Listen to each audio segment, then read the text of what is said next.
The following program is a PodcastOne.com production. From Hollywood, California, by way of the Broken Skull Ranch, this is the Steve Austin Show. Give me a hell yeah. Hell yeah. Now, here's Steve Austin. All right, everybody, welcome to Steve Austin Show. I am coming to you from the mean streets of Los Angeles, California today, and I got a hellacious show for your ass. Thank you for hitting the download button. Sit on down or drive to work, whatever you're doing, and enjoy the conversation I'm about to have with one Adam Cole. Adam Cole, former Ring of Honor World Champion, the only three-time Ring of Honor World Champion in the history of that illustrious promotion, and also former one-time Pro Wrestling Guerrilla World Champion, holding the record for the longest reign in that title's history. Adam was coming through Los Angeles this weekend to make a shot for Pro Wrestling Guerrilla. We got in touch with each other over Twitter. Adam came by the crib here at Studio 316. We pulled up a chair, sat across from a table, eye to eye, man to man, face to face, and shot the breeze. I talked with this cat for about an hour. He's 27 years old. He's been wrestling for about 9 years. He's a hellacious worker inside the squared circle. He's a hellacious promo.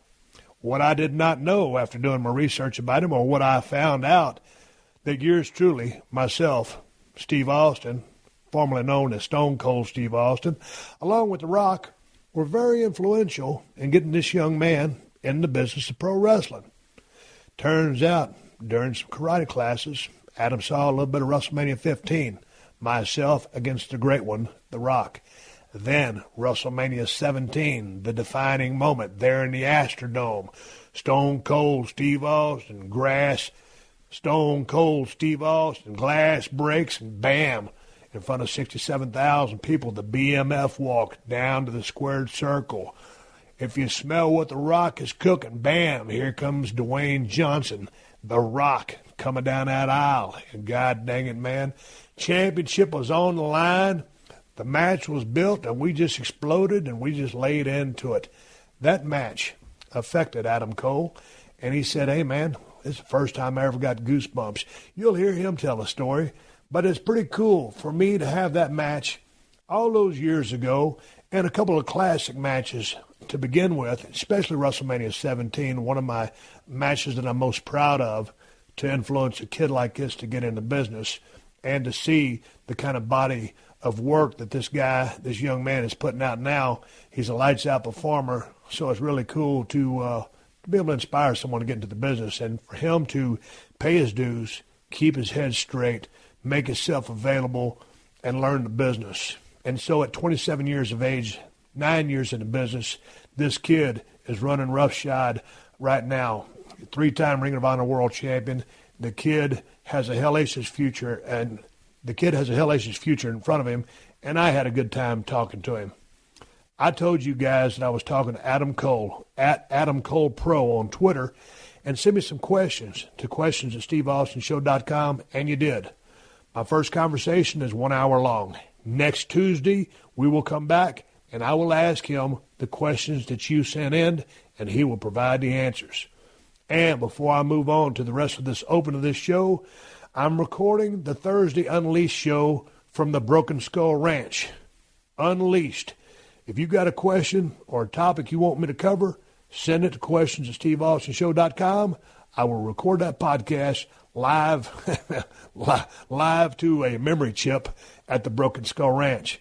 I'm heading down to the Broken Skull Ranch the day before you listen to this podcast. I'm heading down there on Monday morning. I'm going to get on an airplane, get me a rental car, go get some groceries, go down there, put all my stuff in the house, go get on Buck the Mule, my Kawasaki Mule Pro FXT, and ride around the Broken Skull Ranch and look for shed horns.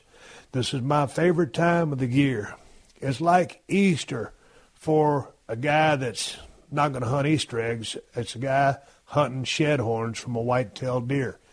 So I'm looking forward to seeing what I can find. We had a couple of really, really nice deer out there this year. And last time I went out there with my wife, we got lucky and found some matched sheds just laying there side by side. It was awesome. So I got a couple of deer located that I watched all throughout the year, didn't shoot them. So I'm hoping to find their sheds, and it'll be something because it's always cool to go out there and see what you're going to see. But anyway, my conversation with Adam Cole is going to start in a minute. Like I said, I had a good time talking to this cat. And before I get to him, I got one more story for you. Man, I was coming back from a meeting at Kawasaki USA headquarters in Irvine, California the other day. And, man, I got out on the highway and I noticed that I was running on fumes. The little light on my dashboard came on and said, "You must gas up, or if you don't, in about 50 miles, you're going to be walking on the side of the road with a gallon can in your hand trying to get some gas for your car because you was too stupid to pull over and fill this thing up." I didn't want to be that guy. So anyway, I hit my iPhone button, hands at 10 and 2 on the steering wheel, pushed the Siri button. I said, "Siri, where's the closest gas station?" Siri guided me to a gas station. I parked in the gas station, put my credit card in the slot, pushed in my zip code, and then the gas pump began asking me questions. Are you a Vons Club member? Yes or no? I don't know what a Vons Club is. No, I'm not a member, and I don't want to join. Do you want a receipt? The machine asked me. No, I don't want no receipt. I want about 22 gallons of gas so I can fill my tank up on F and get the F out of here. I hit the no button. Do you want a car wash? The machine asked me. No, I don't want no car wash. I want 22 gallons of premium so I can get my ass out of here, go back to the crib so maybe my lovely wife will make me a ham and cheese sandwich. I don't know what it is with the gas pumps these days. They got to ask you too many questions. At the gas pump over here by my crib, they got a television monitor on there running commercials. You put your credit card in there, they force you to watch TV. I don't want to watch TV. I ain't got time to watch TV. I got a 52-inch LCD TV in my living room I ain't got time to watch. Well, I'm lying to you. We just finished season 5 of Breaking Bad. Watched the season finale last night. Holy smokes. It's amazing what the human brain, or at least my brain, will forget in about 3 years. I didn't remember half the twists and turns. It was like watching it all over again. You know, a lot of it I did remember, but it was like seeing it from a different perspective because now I was picking up the minute details and all the other stuff, the subliminal stuff that they wrote in there.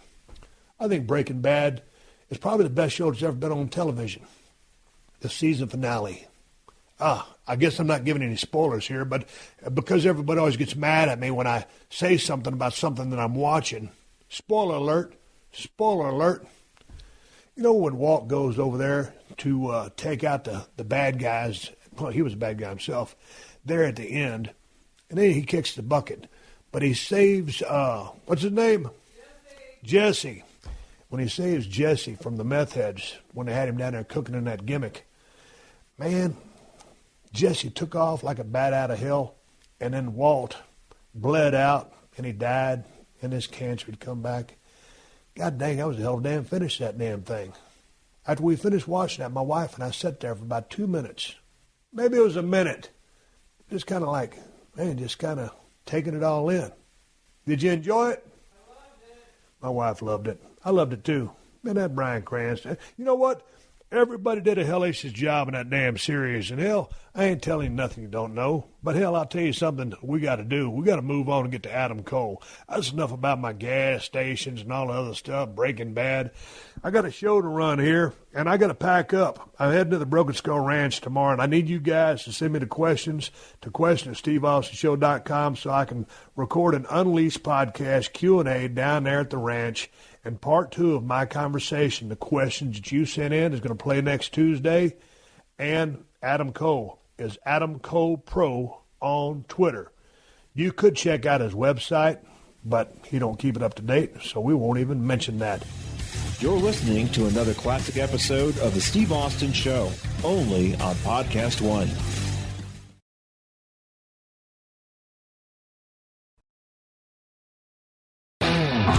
The Steve Austin Show. The Steve Austin Show. Adam Cole, welcome to 317 Gimmick Street. How are you? I'm doing very well. How are you, Steve? Good to be here, man. It's good to meet you. And when you came in, as you know, man, I'm renting this house. I live next door.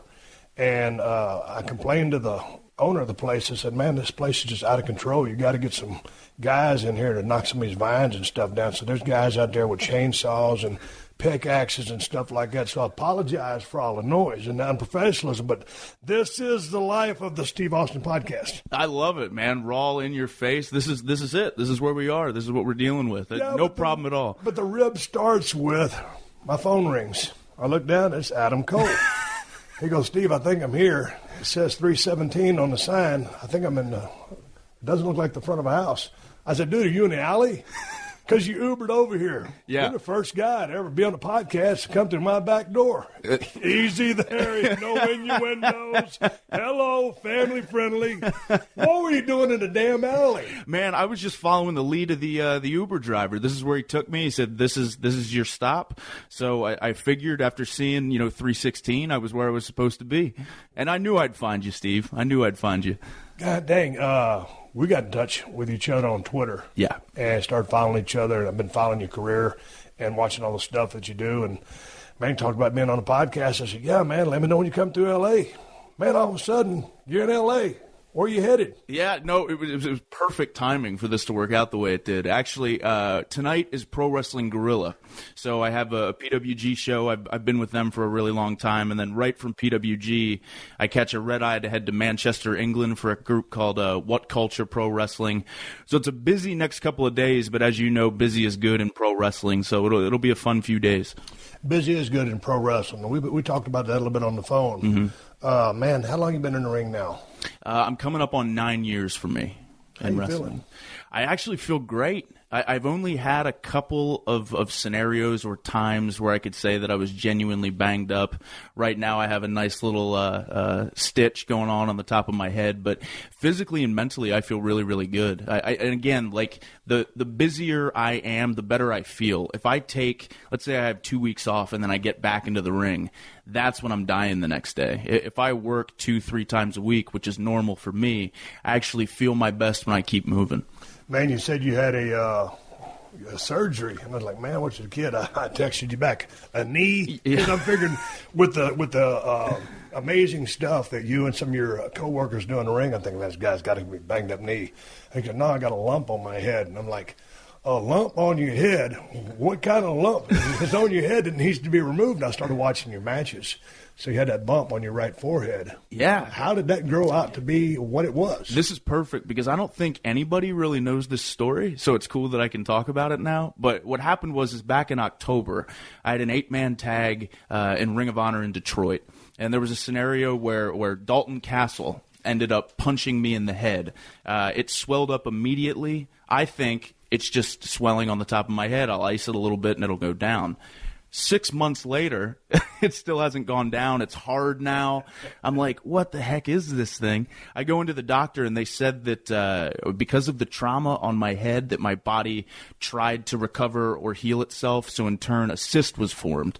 And it was something that was going to cause me no health problems, but I eventually need to get removed because it would be there forever. So the doctor goes in, and again, I got about 8 or 10 stitches done. There was a couple done inside my head with the tendons and the muscle, and then a lot on the outside. The thing ended up looking and feeling a lot worse than I initially thought, but it's not bad. Nothing that I won't be able to bounce back from, obviously. So they thought it was just a cyst, and it was a cyst, and it sounds like they went a little bit deeper than they thought they were going to have to go. Yes. So therein lies, by the time this podcast drops on Tuesday, you will already have worked.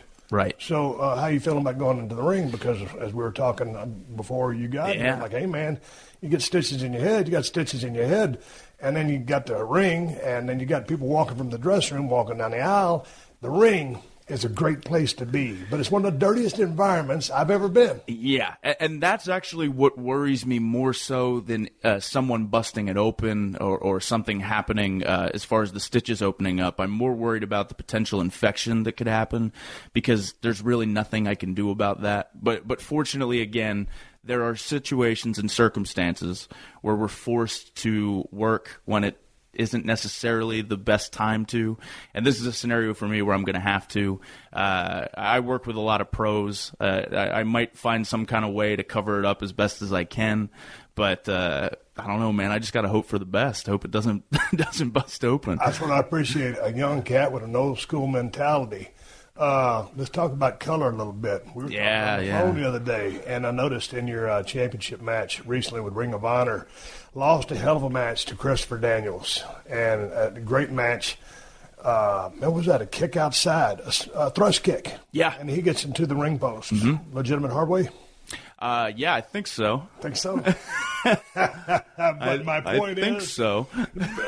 My point is, it enhanced the match. I dug it. And, you work with the color a little bit, and the stakes just got a little bit higher. You're a fan of color, as am I. But in 2017, man, a lot has changed since when I broke in 1989. I was in 1990 Rookie of the Year. And all of a sudden, we're in Dallas, and it's my first time to do a blade job. Hell, I didn't know how to make a blade. And there's one of the veterans is helping me make my first hatchet. And so these days, with everything being the way that it is, back in the old days, well, even when we were getting color in the early 90s through 2000, AIDS, HEP, everything was still around, but it wasn't really thought of. It was an afterthought. Or I don't think anybody really gave a damn. Right. But these days, man, just with PC, the way everybody's come up, it just seems like a real, primitive thing to do or a barbaric thing to do. There's something to sticking a blade in your head and pulling it across or whatever it is. But as we were talking, somehow, some way I got busted open WrestleMania 13 and really added, to that match. And big time. You said that one of your moments that really started helping you turn the page was a night in which you got busted open. So what is your affinity for color? But as it is almost taboo in any place you go these days. Right. I think it's a shame that it is as taboo as it is because, again, at the end of the day, when we go into the ring and we're telling a story or we're creating emotion, there's no question whatsoever that good color really adds to that dynamic. I'm not one to say that every single night there should be blood. I totally don't believe that. But if two guys are feuding for a long time and you want to take that feud or that emotion or that drama to the next level, there is zero question that blood adds a huge dynamic to that. Again, talking about this match I had in New York City with Kyle O'Reilly in 2012, when I got busted open, it was like the entire tune and emotion in the room completely changed. Everyone was on their feet. Everyone was losing their minds. Everyone was genuinely invested in myself and Kyle O'Reilly because of a little bit of blood. So I really do think, and I also think it's a shame that because, again, it is labeled as being so barbaric, there are so many other things that we do as pro wrestlers, to me, that is not only more barbaric but more dangerous than taking a small little blade and creating a little bit of blood. And so much more danger to other things. And I think, the bigger the organization, sure, with all the PC stuff and the corporate sponsorships, then the more it's frowned upon.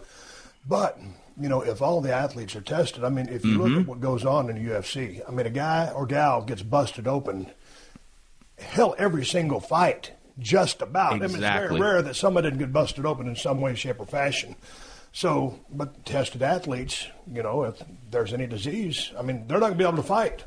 Right. So, if the guys are tested, and they are, everybody's clean, then I think that it should be okay. Exactly. But again, man, when you tell that to the corporate people, I don't know if it's a level of violence that they perceive that goes with it, or it's just something that people can't wrap their head around, but it's just you're seeing less and less and less of it. Yeah, or it could be a combination of both of what you just said too. But again, I totally agree. If it's some independent show where guys aren't tested and people aren't sure of who's clean, who's not clean, I really do kind of get the concern there. But like you said, if it's something done properly and people are aware of whether or not they're clean, again, I don't think it's a big deal, and I think it still has its place in pro wrestling in 2017. Man, I tell you, I look back at WrestleMania 13, and I don't go on YouTube and watch old matches myself. I get on YouTube and watch matches of some of the stuff that guys like you and other people in WWE and New Japan are doing. But when I go back to WrestleMania 13 in Chicago at Rosemount Horizon, one of my favorite buildings to work in, it was just ended up getting put in the sharpshooter by the one and only Bret the Hitman Hart, passing out in a pool of blood. God dang, what an iconic image. One of the most iconic images in the history of the business. Yep. And it was just a lucky fluke that I got busted open. Right. And that was really, I was on my way, but that just kind of just, golly, that guy really is tough for doing what he did, passing out a pool of blood and never giving up. So I really put the exclamation point on what I was trying to do. Exactly, and to a lesser extent, obviously, because less people had seen it. But it was literally the exact same scenario for me. I was on my way to challenging for the Ring of Honor Television Championship. I was getting over, but I wasn't over yet, if that makes sense. Like the fans were acknowledging, and they liked me, but I was like missing that one thing that the fans really wanted to gravitate to or latch onto. And then there was an image of me when my lip was busted open, and Kyle O'Reilly knocked me down, and I flipped my hair up and fired up and yelled. And as I yelled, the blood was squirting out of my lip and onto his chest. And in New York, people are like, "Oh my God!" And that was like my iconic image that still, people talk about to this day. But and through that, it's like, okay, now he's battle tested. Exactly. He's been through some wars, and that's a great visual. But in listening to you talk about that match, I wasn't able to see it. Sounds like you were working baby. Yeah. Okay, so obviously Kyle's got some heat on you, beating you down and in the fire through the blood. Yep. Here comes this you're a good-looking guy. White meat, thanks. baby face. I mean it. I mean, with respect to the business, sure. This white meat, baby face, all of a sudden he's busted open, and he can cower down, he can quit, he can beg off, he can powder, he can just roll out, give up, submit. But no, when you fire up through that blood and all of a sudden you got that visual, it's like, hey, man, to the tough guys in the crowd, hey, look at this pretty boy. No, he ain't just pretty boy, this son bitch is tough. Yep. And here he comes in the girls, okay? They right. like you. I mean, you're a baby. And all of a sudden, it's like, guy, he's tough on top of everything else. Yep, and that was what I needed so badly. Because, again, battle-tested is the best way to put it. Because I had matches that people enjoyed. But I was, at the time, I was clean-shaven. I had shorter hair. I used to pump my fist and do I was still finding myself big time. So I needed... That's that 101 fire. Right, exactly. Every promo pic I had, my fist was bald. Still totally trying to find out who Adam Cole was.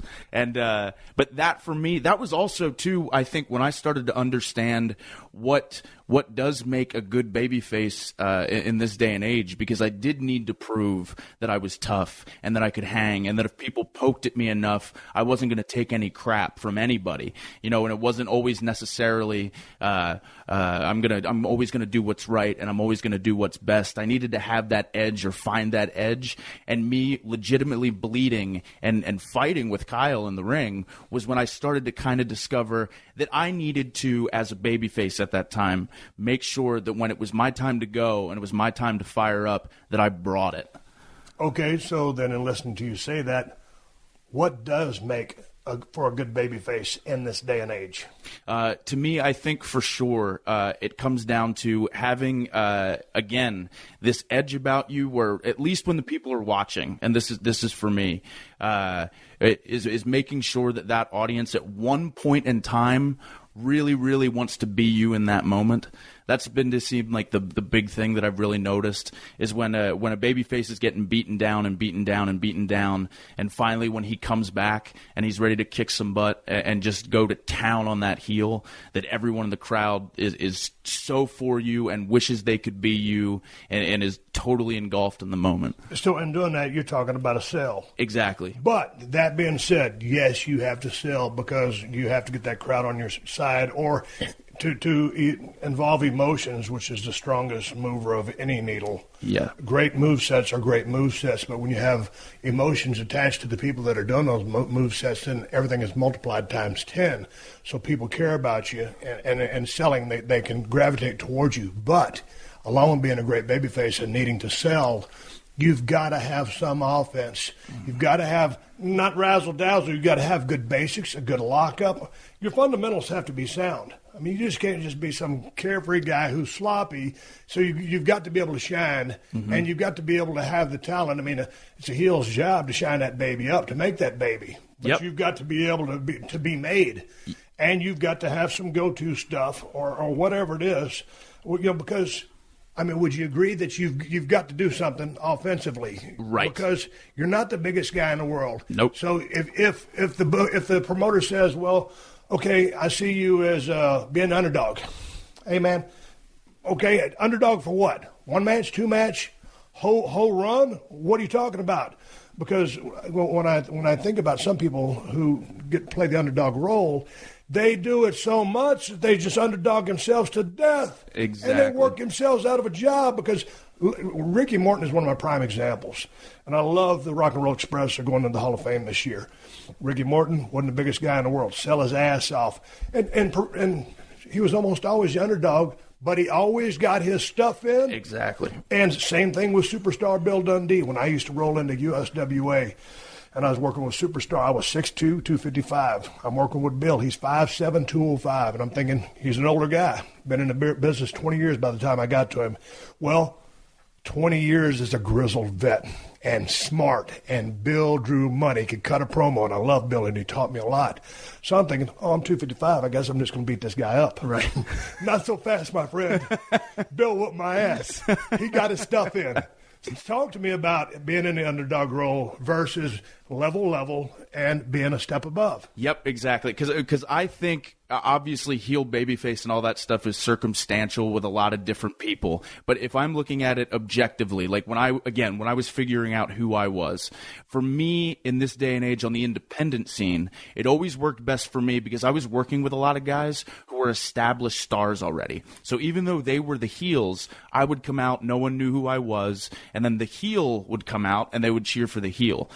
For me, it always worked best when the heel beat me down to the point where the audience started to get uncomfortable and be like, oh, come on, kid, fight back. It wasn't just a little heat. It was a lot of heat, and it was aggressive heat. But I knew that when it was my turn to come back and it was my turn to fight, that I was going to bring literally everything that I had. And because I'd been beaten down so long, the audience actually would start to get behind me. That routine and that structure always worked the best for me. Because like you said, as long as at the end of the day, when it's my turn to fire and it's my turn to fight, I brought it. And then the audience was with me. And the key thing you're saying there is this is what worked for me. Right. You always have your general equation, which is take me as a baby. I wasn't your traditional baby, so that you didn't push me in a traditional style.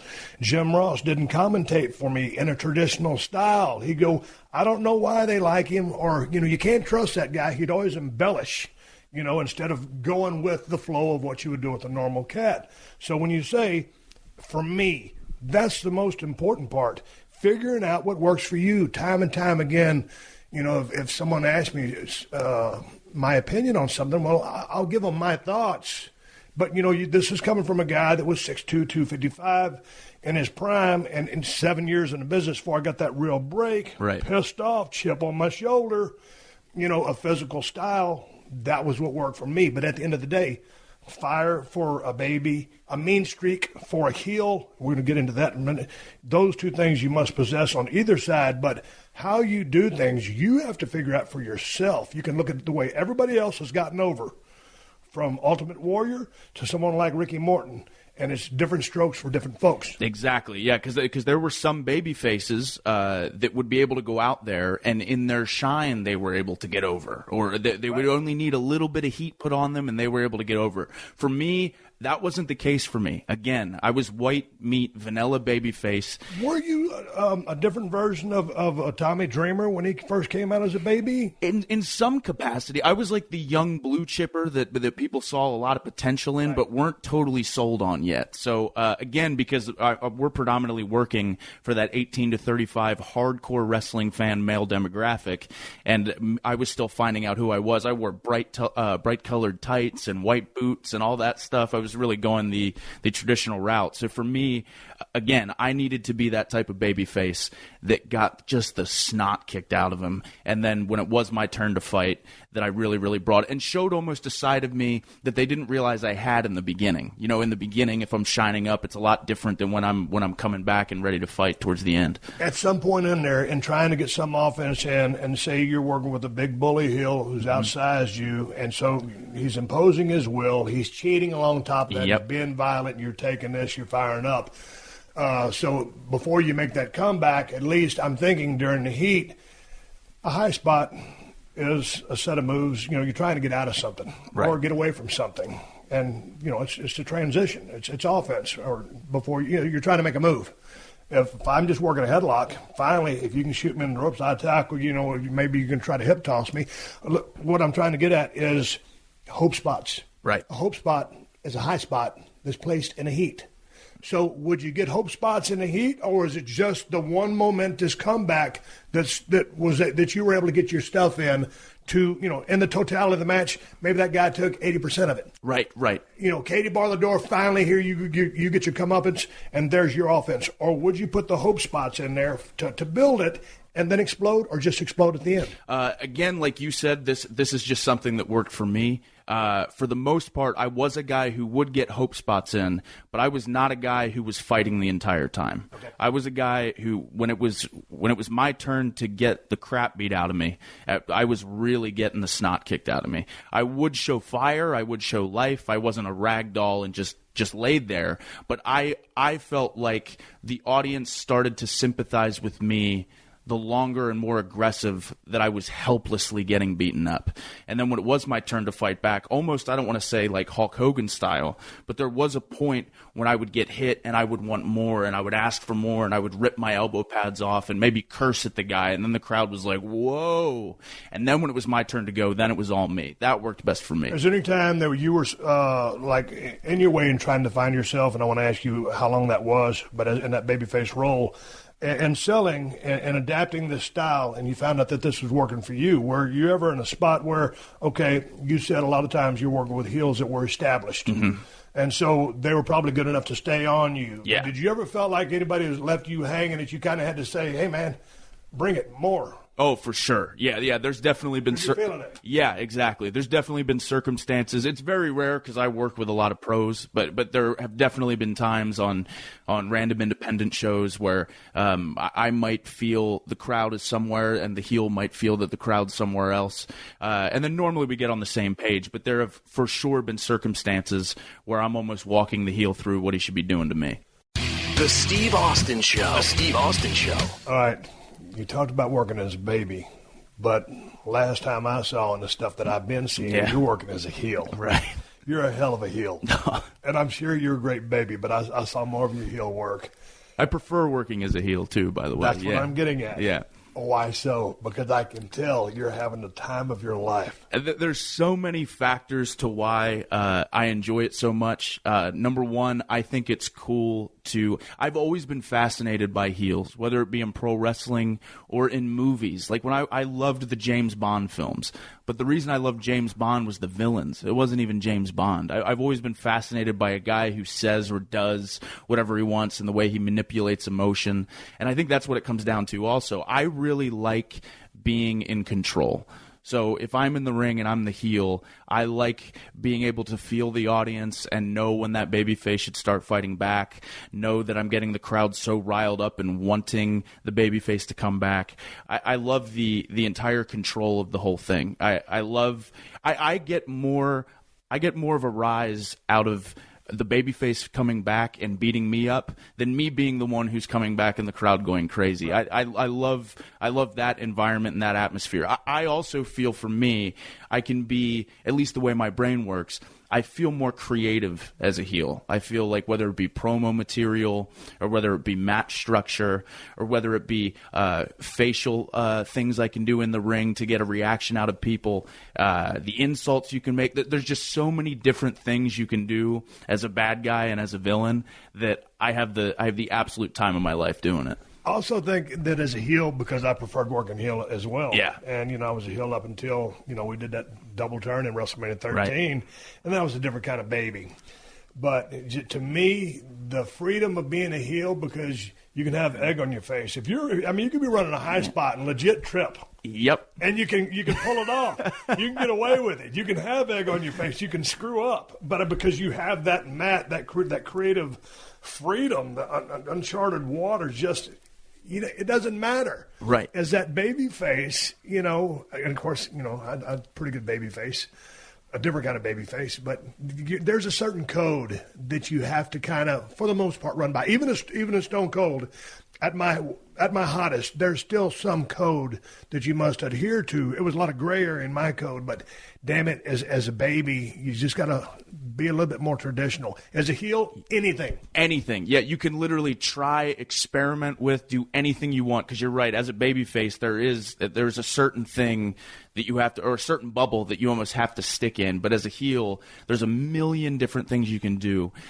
A million different things you can try. Yeah. And I was just looking at you because, like you said, I think you said it right there. There's kind of things in a bubble you got to stick to as a baby. Yeah. Except when it comes time for the comeback. Right. That's when you can get out of that bubble. And you don't want to screw up.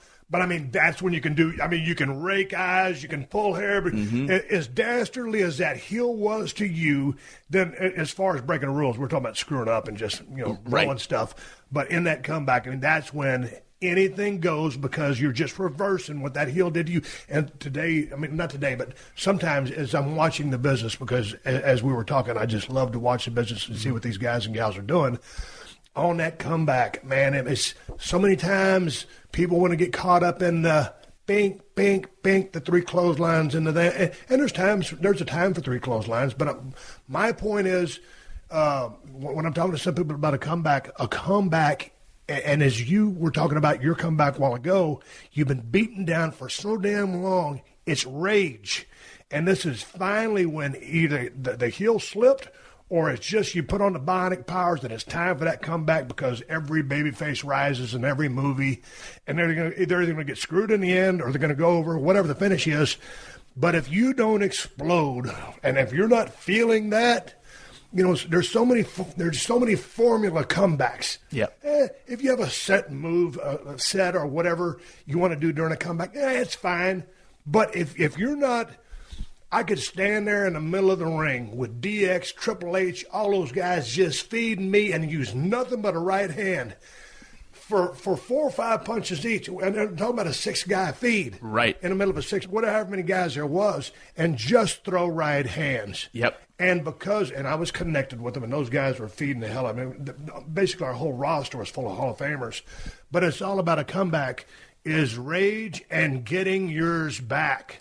Yep, exactly. Because that's my favorite. Because generally speaking, again, all circumstantial. I know I keep saying that, but I love the idea as a heel. Like normally for me, when I cut my baby face off, I'm pretty angry at first, and I'm really, really aggressive. And then the longer I'm in control, the more arrogant and cocky I get, and borderline lazy because I feel like I'm in control.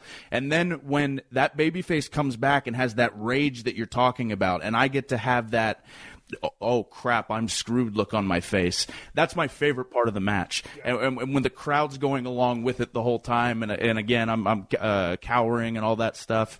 That's so important. So important. How long do you think it took you to find your way to be a good baby?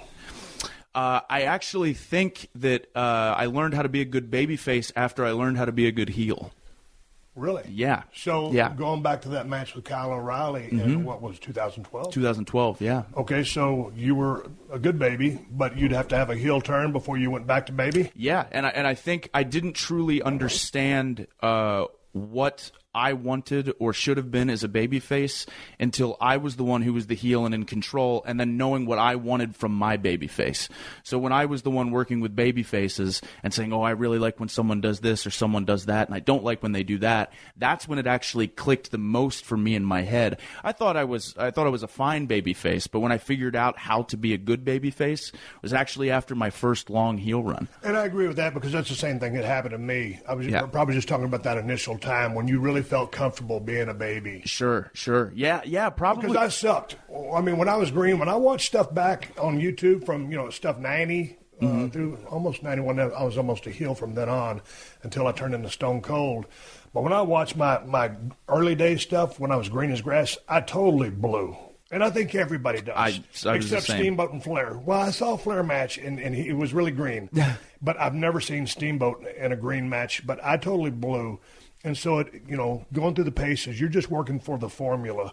You're just thinking shine, heat, come back, go home. Don't screw up. Don't screw up, and that's all you're thinking. Right. But, yeah, it's like once you get to be a heel, and it's like, oh, okay, here's what it's like to be on the other side of that. I need this guy to do this for me. Or here's what I can do to really make this guy look like $1 million.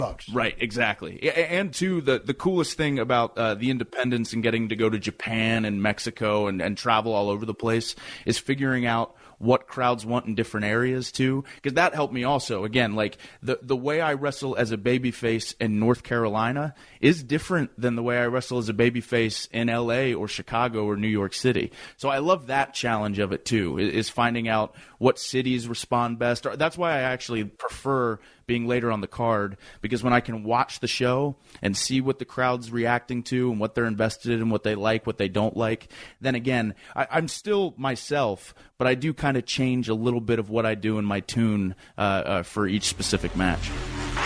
This is the Steve Austin Show.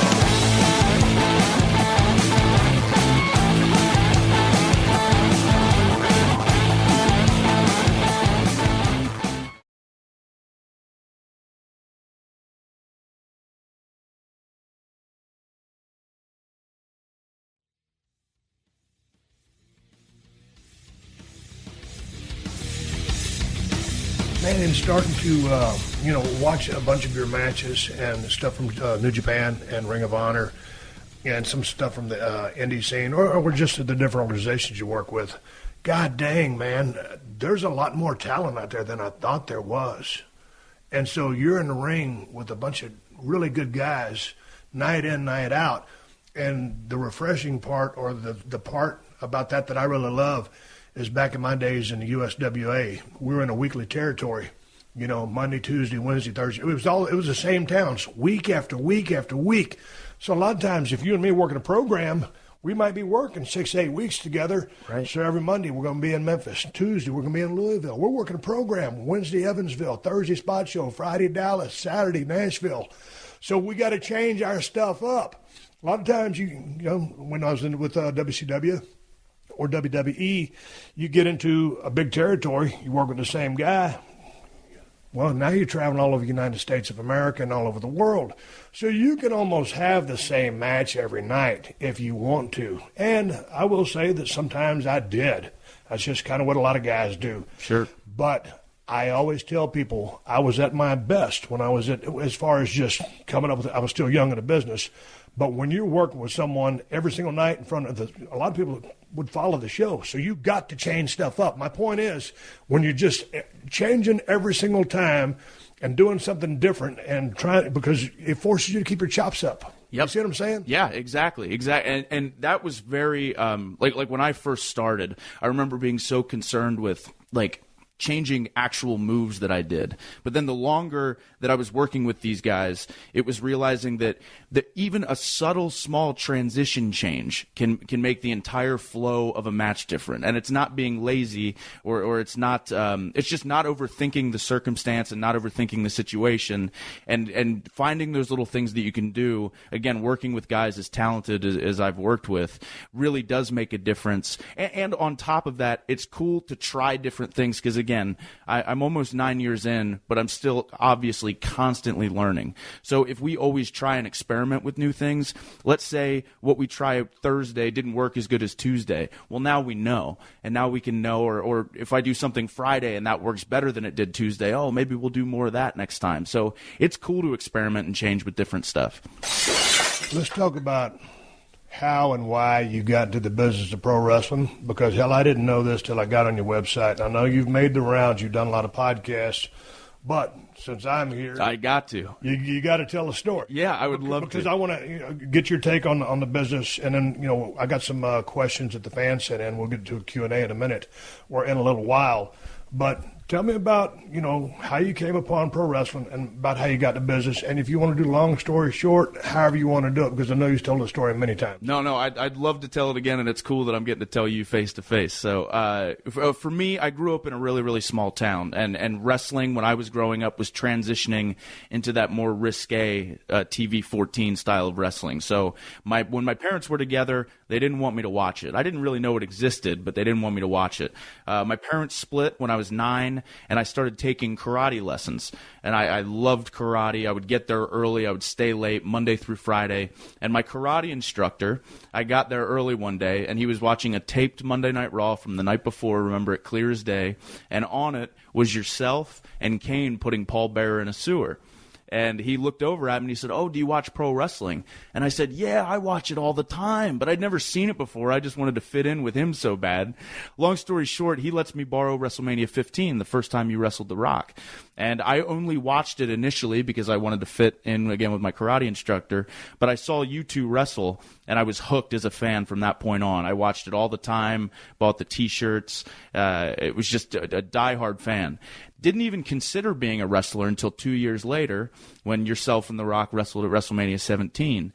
And with that Limp Bizkit My Way video, with the crowd buzzing before that entrance from yourself happened, and then the glass broke and 67,000 people rose to their feet, it was the first time ever that I got goosebumps in my life. It was the first time I was ever moved by anything, and I remember just feeling deep down, like in that very moment, I'm like, I have to be a pro wrestler. I have to.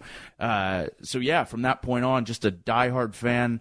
I don't know if you want me to go into this, but I started training to be a pro wrestler when I was a senior in high school. And I trained at this Blood and Guts promotion, but a great independent wrestling promotion, Combat Zone Wrestling in Philadelphia. So I actually started pro wrestling when I was still a senior in high school, which was cool. How was that? Yeah, it was good. Our trainers were tough on us for sure. I've heard some stories. Yeah. Like we had to like, you know, bump on the concrete. We were. But here's the thing: when you're 16, 17 years old, you're not thinking, "Hey, this ain't the smartest thing in the world because these guys are telling us to do it, so this must be the thing to do." Exactly. We thought that was pro wrestling training, you know. So it was rough, but it was good. It toughened me up too. So what's your take that night at the Astrodome? Man, I'd been to Astrodome for many different occasions, rodeos and stuff like that. And man, I remember hearing that we were going to be there. It was really cool because it was 100 miles from where I grew up. Yeah. And then, man, to be in there with The Rock, who's one of my favorite opponents of all time and a really, really good friend, and just totally trust each other. And to go out there, and we lit that place up pretty damn good. And I'm not going to sit there and blow a bunch of smoke up my ass because we're not doing anything like you guys are doing these days. But just off that match, and that was a badass back-and-forth match. And then all of a sudden, no DQ, here comes Vince. I ended up turning heel, but just to go out there, and we were talking on the phone before you came over, and that entrance – man, when that glass broke and I came out there, and I knew I was switching heel, but I had that BMF walk anyway, and just walking, it seemed like 100 yards to the ring, and then getting in there and hitting them turnbuckles, and then here comes The Rock. And this is one of those things that bill, that My Way bill, and that 5-minute package that they put together, me shoving that beer in his chest, and we slapping those beers, and then we start trading off, and I double-legged him, took him down, and you got Paul Heyman in there just laying down the track. We did that sit-down interview with Jim Ross. Tension was high. And so there was only one way to start that match because it was already built. All we had to do was light it. And that was, boy, as soon as Rock turned around, I lit into his ass with a bunch of right hands, and boom, we took him on about a 24, 25-minute ride. That was great. Yeah. But what you guys are doing these days is awesome. Tell me about your thoughts of what the business has evolved to, because you started watching back then. Yeah. Say about WrestleMania 15. This year coming up is WrestleMania 33. So you've been watching everything from then on. Yep. And now you've been working with some of the best talent in the world, of which yourself would be included. How do you think, or what do you think, as you look back to Rock and Roll versus Midnight's, Rock and Roll versus Arn and Ole, to, one of my favorite tag teams down there in NXT is Revival. Yep. Dash and Dawson. Yep. But just as far as what you guys are doing, the six-man match you had with you, the Young Bucks, Ricochet, Ospreay, and Seidel. Yep, that's it. God dang. Man, I only caught a 5-minute clip, and it was highlights of that match. I don't know where I could find it in its entirety. What are your thoughts on where the business was to what you guys have taken it to? I think more and more in 2017, pro wrestling is very much falling into that shades of gray mentality. And I think it even started, looking at the history of it, it did kind of start with the Attitude Era, where they were more accepting that not every babyface had to be a prototypical babyface. Not every heel had to be a prototypical heel. And you see more and more now, again, that they're almost embracing the idea of the fans showing up and cheering and supporting who they want to support. It's definitely gone more the route as far as physically a more athletic style, that's for sure. But again, as far as who the fans support, I think they like that team atmosphere idea of, again, AJ Styles and John Cena. You have 50% for AJ, 50% for Cena, and it creates this really cool, fun atmosphere. Because, again, what I'm involved in with Bullet Club, we're supposed to be the number one heel faction, but we have a ton of support and a ton of people cheer for us and support us. But at the same time, a lot of people will also cheer for our baby faces. So again, you got this dueling chant atmosphere going on in pro wrestling, and that's not just in Ring of Honor and New Japan. You see that in WWE as well. So that's definitely kind of where I see it going as far as emotionally, is people embracing the idea of picking and choosing who you root for, who you like, who's a star, and it's creating this very cool back and forth live sporting event atmosphere almost. But do you think with watching that, and I still believe in heels and babies. Me too. But I believe that, man, if given your own time to create your own thoughts and to convey those thoughts on the horn or through your body language and through your angles, then the fans will decide, well, golly, this guy's a piece of trash. I hate him. Yep. Oh no, this guy's kind of ruthless, but I'm digging him. So he's gonna be a baby. Yep. So I'm down with that. But I think the fans got to choose. Mm-hmm. But I do believe in heels and baby faces. Me too, and that's something I've embraced early. I remember after I lost the Ring of Honor World Championship, I was getting cheered more and more on my entrance, and I remember thinking, what do I have to do to make this go away? I want to get booed. But then I've come to the realization that I've been around Ring of Honor long enough that people who are going to these events recognize me, and when my music hits, they'll get excited. So my goal from now on, like for example, I had a match with Kyle O'Reilly at Final Battle, which is Ring of Honor's WrestleMania. When I came through the curtain and he came through the curtain, I got the bigger pop. I got the more cheers. But then my goal as the match was going on and this happened, by the end of it, every single person was chanting for O'Reilly. So I've come to terms now, too, with they can cheer me through the entrance, they can cheer me when they see me, but then it's my goal in that 20, 25, 30 minutes to get everybody invested in that babyface. That's my job. And then sometimes, just on a heel reaction in a positive light, it's like, hey, man, you're a star. Right. And people recognize that. It's like, hey, man, let's see what I can do with them during the match. But at the end of the day, whether it's a cheer or boo, and I always strive to be either a heel or a baby. I wasn't trying to be a tweener. Mm-hmm. For some I was.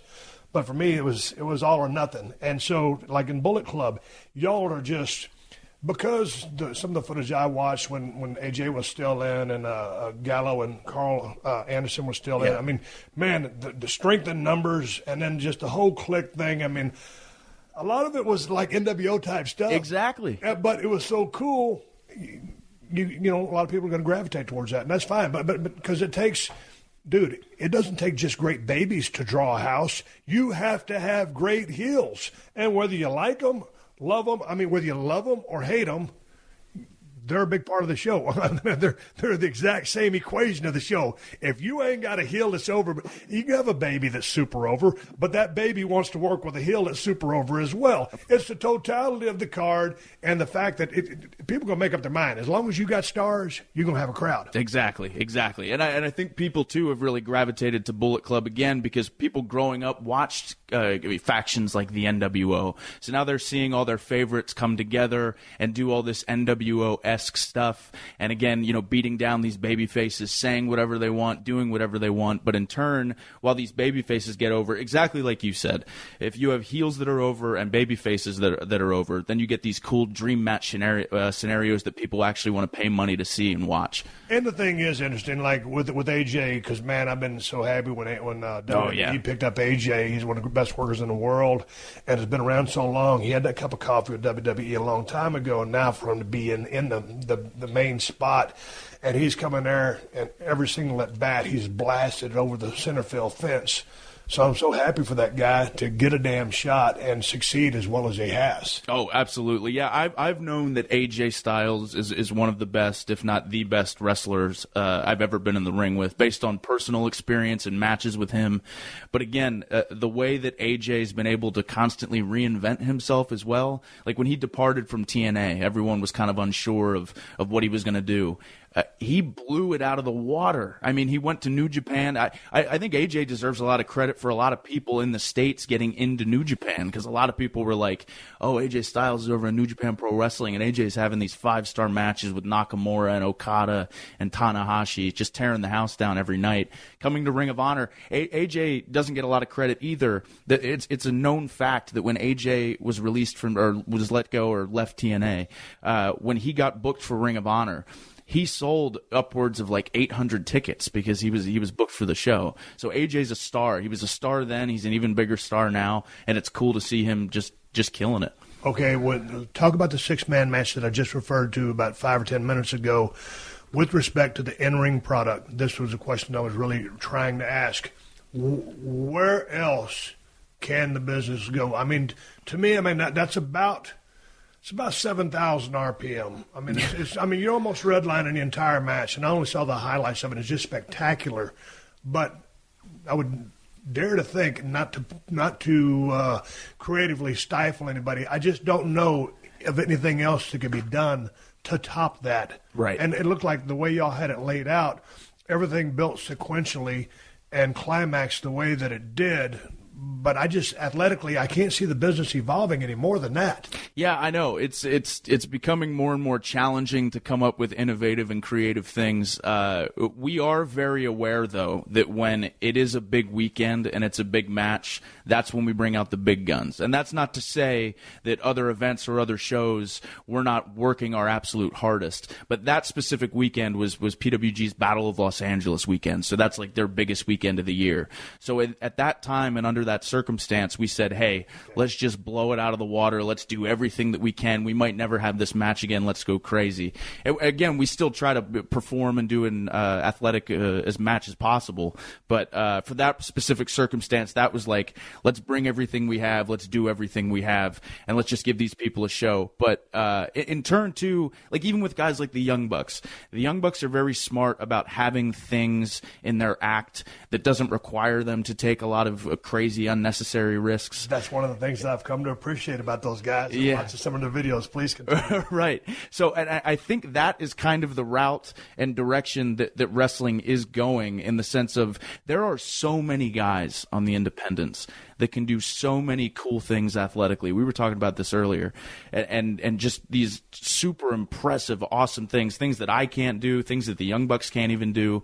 But the reason that I think we are where we're at is because of certain character traits or certain things that the fans can latch onto and attach to. Thank you, because that's what I was getting. Yeah. You guys have well-rounded characters. You're not just movesets. You bring emotions out of people. People care for you, whether they love you or they hate you. You're a heel right now. People can't stand you. Right. But the Bebe stuff is pretty fun. How did that come about? Man, so totally by mistake, actually. So I'm a huge Chris Jericho fan, and I'm also a huge Joey Matthews fan, Joey Mercury. So obviously Chris Jericho used to always exaggerate baby to the point where he'd say Bebe. But really the whole reason I started saying my name and Bebe at the end was because I was watching Joey Matthews on these independent shows, and when Joey Matthews was working as a heel, he used to over and over again put his arms in the air and yell, "Joey Matthews, Joey Matthews." And I was like, that's brilliant, because if anyone doesn't know who he is, everyone's going to know who he is by the end of this match. And he used to do it over and over and over again. So I was like, oh, I'm going to do that. But I added, initially it was just Adam Cole Baby. Yeah. Then it got more and more exaggerated. And then people started doing it with me. Initially, when I first started doing it, no one would do it. They hated it. They thought it was terrible and awful. So it's amazing that that's gotten over now. And that's something that people can't wait to do on my entrance or in the ring or anything like that. But you got it over. I got it over. The building blocks to get it over. Right. It took me years, but I got it over. When I look at your work in the ring, man, I see Adam Cole.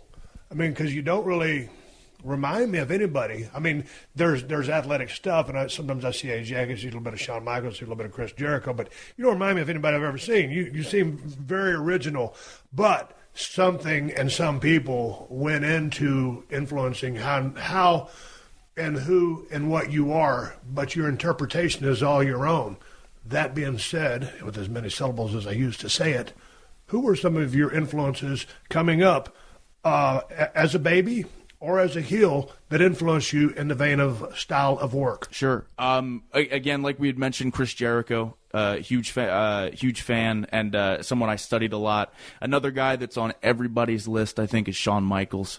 I mean, the guy's ability to work as a babyface or as a heel, I think he's an underrated promo, too. I mean, I just thought he was fantastic. But another guy that really influenced me as well is even before I got into wrestling, or when I just started wrestling, I was always such a promo guy, where I would study promos, and I loved promos, and I loved the ability from certain guys to get emotion out of people with just their words. So a guy that really captivated me, actually, was CM Punk as far as his promos. Yep. I used to watch. He's the reason I got into Ring of Honor in the first place. I remember hearing about the CM Punk guy, buying a DVD, and watching this promo that he cut on Raven, and being like, I've never seen anything like this before at the time. So I to this day will go and watch promos that he does because they've influenced me so much. Like for me in Ring of Honor, I've gotten over or attention sometimes more so for promo work that I've done than even necessarily matches, because we have a great video package guy at Ring of Honor. So I'll go down to the studio and we'll make this really cool video package that he'll edit. And I very much so realize the importance of what promos are to a character, especially my character. Mm-hmm. So I invest just as much time on promo work, if not more sometimes, than even in-ring stuff. Well, man, I tell you what, CM Punk was certainly a tremendous promo guy, and a guy who should influence many people. I mean, that guy, really, when I think of a CM Punk promo, highly unique, because the guy is super smart. He has a real dry wit and some sarcasm about him. He's a laser on that horn. He can just shred you. And he can come off, if he's working heel, as a total prick. I mean... And in his eyes, too. Like, I believe every single word that he says. And that's probably the biggest part of it. Yeah. But when I think of a CM Punk promo, I just think just laser focus. And he is so at ease talking and full of confidence. And like I said, he believes every single thing he's saying. Just lends. I had my trash style of promo, but and to your point, whatever works for you. Right. So you found what works for you, but CM Punk is damn sure a good person to study if you're trying to learn how to cut a promo. So then in thinking about promos, when you're riding down the road, when you're traveling, I mean, they're on the indie scene, or if it's a Ring of Honor, or dare say Japan. Are you guys still traveling tour buses in Japan? Yeah, we're over in the tour buses in Japan. So take me on a tour bus inside Japan, because I was a stateside worker. The longest I ever spent in Japan was a 3-week tour. That was when I tore my tricep on the third night of the tour. Wrestled for 2.5 weeks with a torn tricep. A lot of tags, a lot of 6-man tags. And myself and Arn Anderson, Ron Simmons were about to go crazy. Yeah. We were drinking every beer in sight just because we weren't used to Japan. Sure. I love the work over there. I love the culture. I love Japan. But we were stateside workers. Yeah. So the question is, I'm not talking about the shenanigans or the nightlife, nothing like that. I'm talking with respect to, what are you doing? Are y'all dissecting matches? Y'all talking the wrestling business? You thinking about promos? Where's your head at? Well, you letting the steam off? What? The entire time, we're all of us are talking about wrestling. Lots of times, my travel buddies for me when I'm on the road is I'm with the Young Bucks and Christopher Daniels and Frankie Kazarian. That's a good crew. Yeah, it's a great crew. And not only because those guys are great guys, but the reason we all connect is we all share that passion for wrestling. You know, we're booking the territory. we're talking about different ideas, different concepts. It's a blast. We all love it so much that's all we want to talk about. We talked about this too. When I'm home, I don't know what to do with myself. But when I'm with my buddies on the road and we're talking about wrestling, that's when I'm at my happiest. And I feel I'm at my sharpest when we're talking about it all the time too. So that's all we're doing. We're 24/7 talking about merchandising ideas, finishes for matches, angles down the line, going over a match that we had a month ago with different ideas or what ifs or different concepts. steps. It's the business 24/7. Man, that's good to hear, because I always tell people, man, if you ain't living, breathing, eating, sleeping in business, I mean, you're probably going to be second best or second tier, because if that's all, hey, there's going to be some, genetic, limitations Sure. maybe imposed on some people. But my point is, you're all in. And if you ain't all in, you're never going to be on top unless it's a damn fluke. You got to live, eat, breathe, live the business. And so it's good to hear that you guys are doing that. Yeah, absolutely. There's there's no question either. Like when I tell people, I'll do like some of these Ring of Honor seminars, and they always ask me what my number one piece of advice is.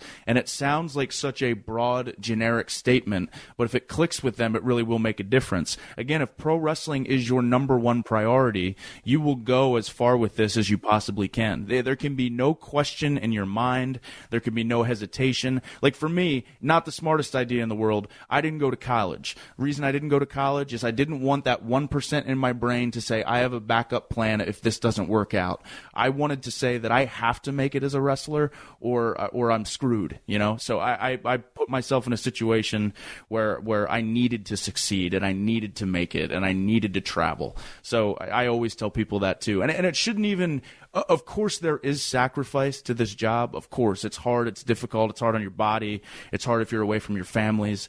But at the same time, too, if this really feels like work 24/7, maybe you shouldn't be doing it either. Because I'm having the time of my life. I absolutely love this. That's what absolutely I tell everybody, love it. man. I said it was the best job I ever had. I said it's a real hard way to make a living. Yeah, 'Cause it's absolutely. tough on you. And especially...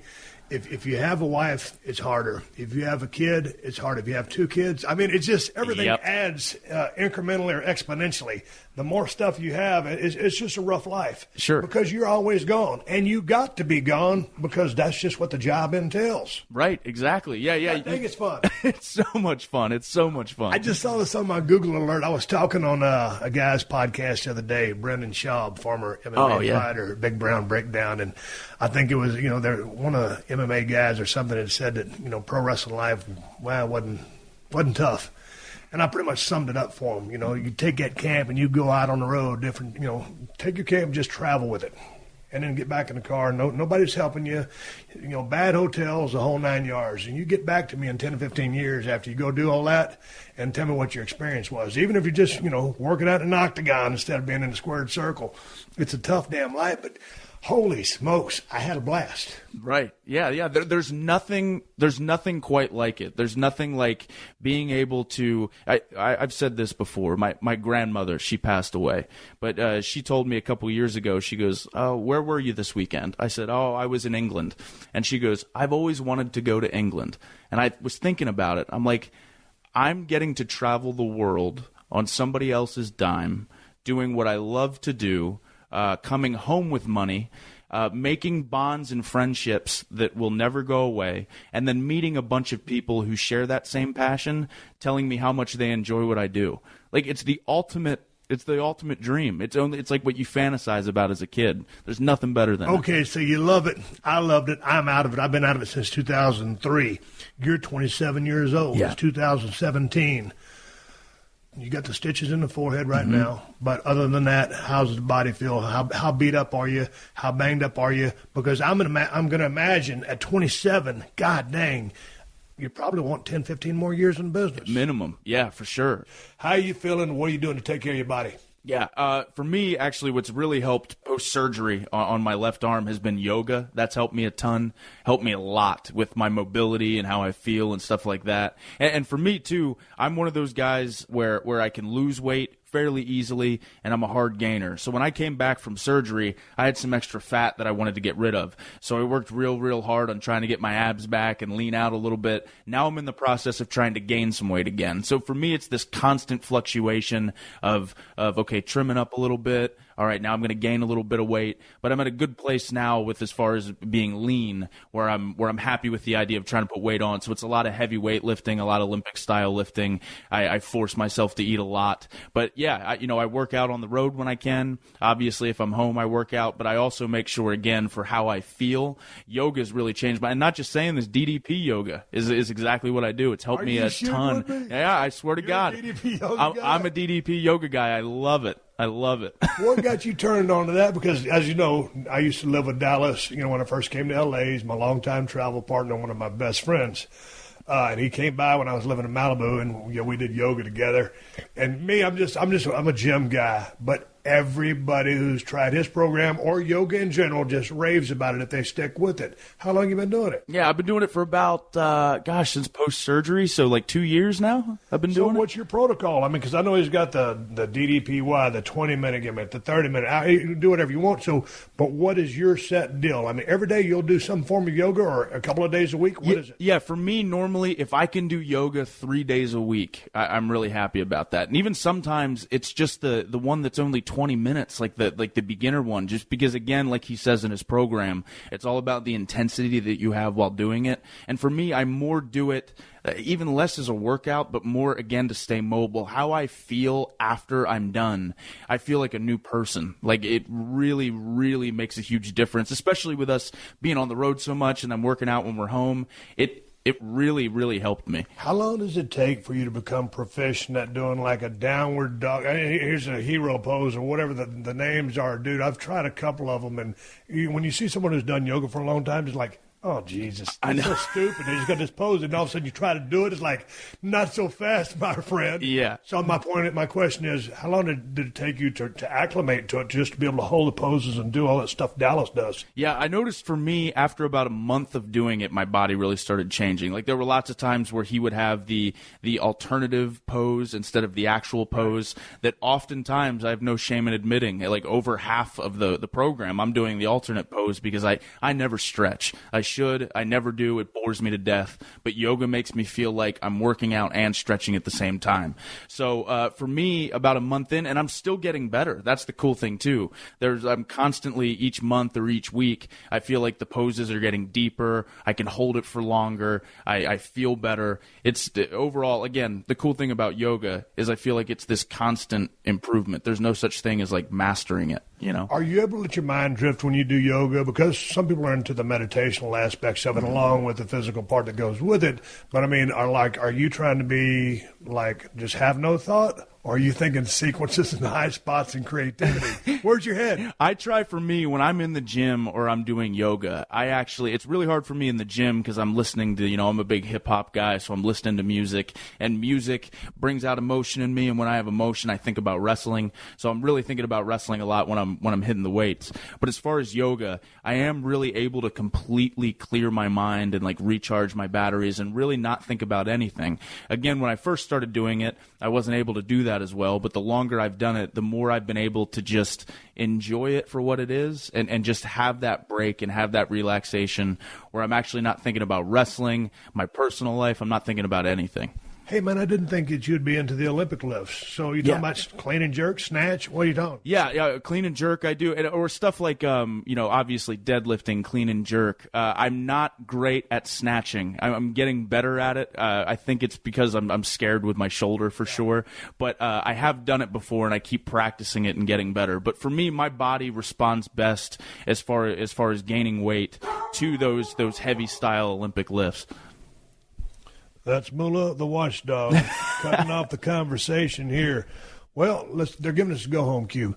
Why don't we wrap this thing up, come back with some questions from the fans that they sent in my email account. You got some more time? That sounds great. But before we go, there was a show you wanted to promote, and it's an up-and-coming Ring of Honor thing. And what else you want to talk about right now before we close up? Yeah, sure. For me, again, Ring of Honor has this show, Supercard of Honor, in Lakeland, Florida, WrestleMania weekend. It's always a really, really great weekend, not just for Ring of Honor, but wrestling fans in general. We get wrestling fans from all over the world who want to come check out Ring of Honor. It's going to be a stacked show, an awesome show. All the best guys from Ring of Honor will be there.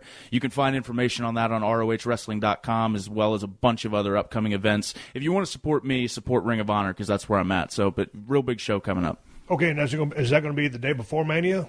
Yeah, April 1st. April 1st. Yep. Is it an April Fool's joke, right? Yeah, not an April Fool's joke. I promise we'll be there. Ring of Honor and all of its roster will be there. All right, Adam Cole at Ring of Honor with Ring of Honor there in Orlando?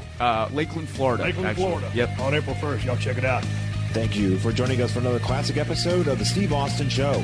Please leave a rating and review on Apple Podcasts and tell your friends. For more Steve Austin Show, go to PodcastOne.com. That's PodcastOne.com.